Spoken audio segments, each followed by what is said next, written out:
Replacing it is very simple. First we're going to take off the top nut. And then we're going to compress it. This is going to be a bit hard if your workspace is messy, so just try to clean it up a bit. And what we're going to do is essentially compress it, try to get it into the hole up there, and then you want to try to get it into the bracket right here. So when it's compressed, it should decompress into the bracket, but you have a very short time frame. Or you can get it into the hole first, then decompress it. It's really up to you. And actually that seems to be the easier method. So once you have it in the hole, what you want to do is you want to just finagle it around until, or adjust it around, until you can put the new bolt in. Now, worst case scenario, you can always put the old bolt, but they recommend that you replace it so that, because the old bolt gets worn down. So if you face any resistance, don't put it in because the threads are going to wear down and that's going to be terrible for suspension. So when you try to put it in, you should not face any resistance. And you want to make sure. Yikes. Alright, so as you can see, we have the bolt inside. It just takes a bit of finagling, compressing the thing. We find it better if you lower the jack. It helps out with putting it in. And also, when you put it in, make sure that it actually catches on this side. So now that we have the bolt inside, we're just going to tighten it. Alright, so just make sure that when you're putting it in, it catches on the other side. And what I mean by that is that the thread actually catches onto the bolt. And if you need any further help with putting it in, you can always just compress it completely. And then finagle it a bit so that you're able to put the bolt in. But always remember to put the thing back. And now we're just going to put it in. Now, on the other side, if you get further enough, you should see the bolt is actually starting to peek out. So you can see from here, it's actually the best view, that you can see that the bolt is just popping out like a peekaboo.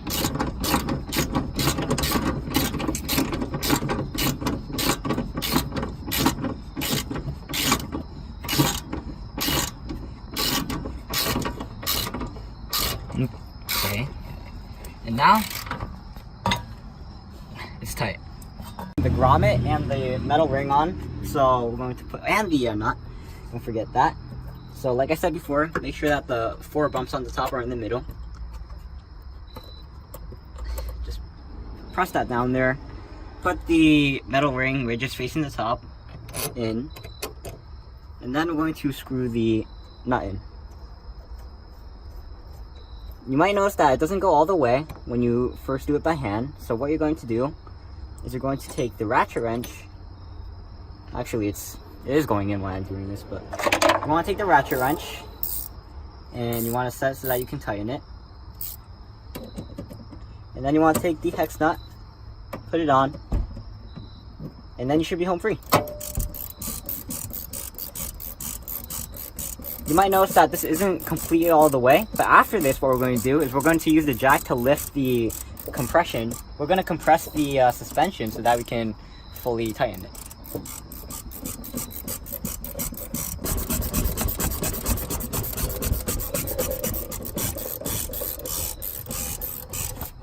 Wait, oh my god. Yikes. Make sure that this isn't ratcheting as well. I just wasted so much elbow energy on that. Alright. Now just keep doing that for like 3 minutes. So now that we've reached the bottom, what we're going to do is we're going to use the jack to lift it up. And hopefully you should see, while I'm jacking it up, you're going to see what it looks like.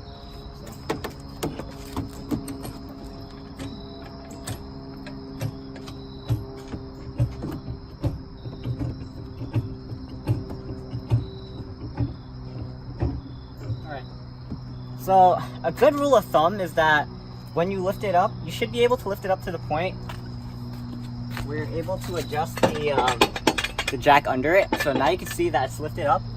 And also, so that we can completely tighten it. You see, we just have about 1/2 inch to go. So now we're just going to tighten it. Alright, so because of this rubber thing, I'm guessing, there isn't really a specification for how much you should torque this, so what we're doing is a snug fit.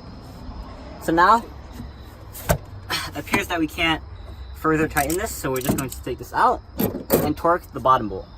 The specification for the bottom bolt is 43 foot-pounds. Alright, so usually people use the, usually people torque it while it's still compressed like this, but I think what we're going to do is we're going to lower the jack and then do it, you know, just to see what it's like, so that you can use your judgment on it. So, like I said, torque to 43 foot-pounds. Going to lower it a bit. And we're going to move it out of the way. This also helps because you get more space to move around in.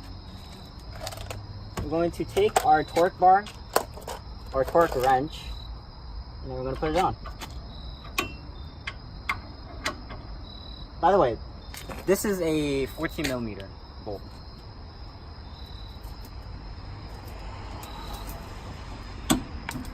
That click indicates that it's torqued to 43 foot-pounds.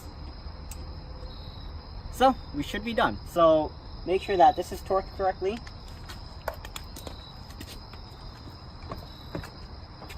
This is tight. And then your next step after these would be to put the cover back on. Put this plastic, I guess, cover back on as well. Put the mat back, put the seat back, and then we should be good. So that's exactly what I'm going to do, actually. Just had to make sure that there was a pause. Alright, so for now, I'm Aiman, and thanks for watching. Please like, comment, subscribe, and look at other videos on EyeOnAiman. Especially take a look at the driver's side if you're interested in more detail on the specifications of most of what we're doing here. This video was meant to be a speed run of the operation, but really because we were rushing because of the fact that it's dark right now. So part of it was a bit disorganized. And for that, I do apologize. But I think, for now, we did a pretty good job. Now, obviously, after you put the tire back on both sides, then you want to make sure that everything's alright by driving the car to make sure that the suspension is working properly. So for now, I'm Aiman, and thanks for watching. Signing out. Peace.